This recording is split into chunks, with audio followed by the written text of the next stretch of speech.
شروع اللہ کا نام لے کر جو بڑا مہربان نہایت رحم والا ہے۔ ہم نے نوح کو ان کی قوم کی طرف بھیجا کہ پیشتر اس کے کہ ان پر درد دینے والا عذاب واقع ہو اپنی قوم کو خبردار کر دو۔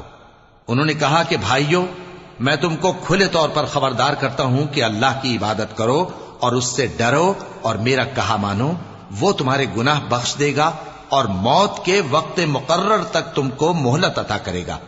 جب اللہ کا مقرر کیا ہوا وقت آ جاتا ہے تو تاخیر نہیں کی جاتی، کاش تم جانتے ہوتے۔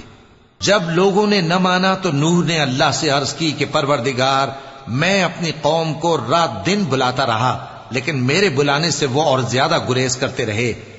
جب میں نے ان کو بلایا کہ توبہ کریں اور تو ان کو معاف فرمائے تو انہوں نے اپنے کانوں میں انگلیاں دے لی اور اپنے اوپر کپڑے اوڑھ لیے اور اڑ گئے اور خوب تکبر کرنے لگے۔ پھر میں ان کو بلند آواز سے بھی بلاتا رہا، پھر علانیہ بھی اور رازداری سے بھی سمجھاتا رہا۔ پھر میں نے کہا کہ اپنے پروردگار سے معافی مانگو کہ وہ بڑا معاف کرنے والا ہے۔ وہ تم پر آسمان سے موسلا دھار میں برسائے گا اور تمہارے مال اور بیٹوں میں اضافہ کرے گا اور تمہیں باغ عطا کرے گا اور ان میں تمہارے لیے نہریں بہا دے گا۔ تم کو کیا ہوا ہے کہ تم اللہ کی عظمت کا اعتقاد نہیں رکھتے، حالانکہ اس نے تم کو طرح طرح کی حالتوں میں پیدا کیا ہے؟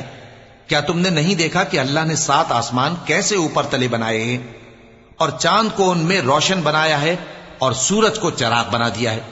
اور اللہ ہی نے تم کو زمین سے ایک خاص طرح سے پیدا کیا ہے، پھر اسی میں تمہیں وہ لوٹا دے گا اور اسی سے تم کو نکال کھڑا کرے گا۔